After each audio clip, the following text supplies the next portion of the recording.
Զապորոժիայի ատոմակայանի ներկայացուցիչների հաղորդմամբ ուկրաինական անօդաչու թռչող հարձակման հետևանքով վիրավորվել է ատոմակայանի 2 աշխատակից։ Հաղորդագրության համաձայն հարվածը տեղի ունեցել կայանի հարակից տարածքում մոտ 100 մետր հեռավորության վրա, այն պահին, երբ աշխատակիցները ծառայողական պարտականություններ կատարելիս մեքենայով տեղաշարժվում էին։ Վիրավորները տեղափոխվել են բուժկետ եւ ստացել բժշկական օգնություն, սակայն նրանց առողջական վիճակի վերաբերյալ մանրամասներ դեռ չեն հրապարակվել։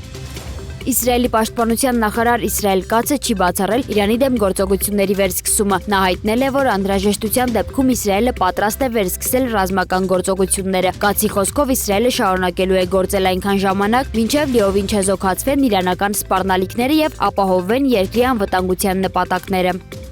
Իսրայելի վարչապետ Բենյամին Նեթանյահուն հայտարարել է, որ Երուսաղեմը հավերժ կմնա Իսրայելի վերահսկողության տակ եւ բարձր է գնահատել Իրանի ու տարածաշրջանային զինված խմբավորումների դեմ գործողությունների արդյունքները։ Երուսաղեմի օրվան նվիրված արարողության ընթացքում նա շեշտել է, որ Իրանն ավելի թույլ է, քան երբևէ, իսկ Իսրայելը ավելի ուժեղ, քան երբևէ։ Նեթանյահուն կրկնել է նաեւ այն պնդումը, որ Իսրայելի ռազմական գործողությունները կանխել են Իրանի կողմից միջուկային զենք ձեռք բերելու հնարավորությունները։ Իսրայելի վարչապետը հայտարարել է, որ երկիրը շարունակել է պայքարել Համասի, Հզբոլահի եւ Իրանի դեմ, ընդգծելով նաեւ Ամերիկայի Միացյալ Նահանգների հետ ամենասերտ դաշինքի կարեւորությունը։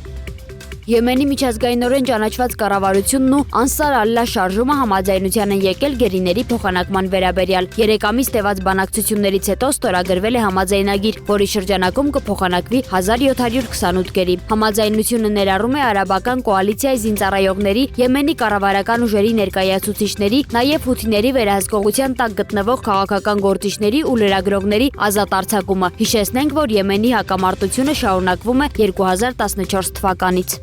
Վրաստանի ներքին գործերի նախարարությունը հայտնել է, որ վերջին 24 ժամվա ընթացքում երկրում ձերբակալվել է գողական աշխարհի հետ կապ ունեցող 44 անձ։ Մեղադրանք է առաջադրվել եւս 7 մարդու, այդ թվում արտասահմանում գտնվող 2 օրենքով գողի։ Ըստ քննության կասկածյալները կապված են եղել քրեական հեղինակություններ Լևան Մարգիայի եւ Նոդար Շուկակիձեի հետ եւ զբաղվել են ֆինանսական ու քրեական վեճերի լուծմամբ, գողական կանոններով։ Իրավապահների տվյալներով նրանք քաղաքացիներից գումարներ են կորզել, սպառնացել բռնությամբ եւ սպանությամբ, իսկ որոշ դեպքերում նաև մարդկանց անունով ապօրինի վարկեր են ձևակերպել ինտերնետ բանկինգի միջոցով։